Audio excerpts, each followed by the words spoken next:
ఎందరు మేకల్ని బలిస్తామా అండి? ఇస్తామా? కోడి పిల్లల్ని బలిస్తామా? ఇస్తామా కోడి పిల్లల్ని?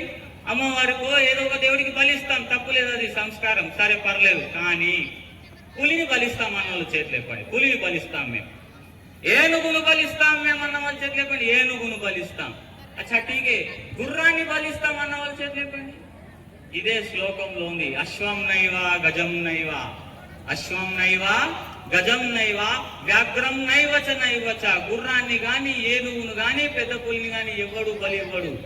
వ్యాఘ్రం నైవచ నైవచ అజాత పుత్రో బలిం దద్యా దేవో దుర్బల ఘాతక.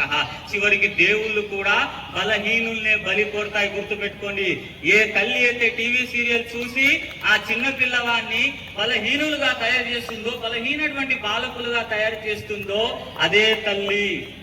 అదే తల్లి జీజియాబాయి అవతారం ఎత్తుకొని ఛత్రపతి శివాజీ మహారాజుని తయారు చేసుకుంది. గుర్తుపెట్టుకోండి తల్లులారా, అదే తల్లి జీజియాబాయి. ఈ రోజు మనం అన్న ప్రసన్న మాతాజీ అన్నట్టు బొట్టు పెట్టుకుంటున్నామంటే కారణం ఛత్రపతి శివాజీ మహారాజ్. హిందూ సమాజం మొత్తాన్ని స్వరాజ్యం పేరు మీద కాపాడాడు.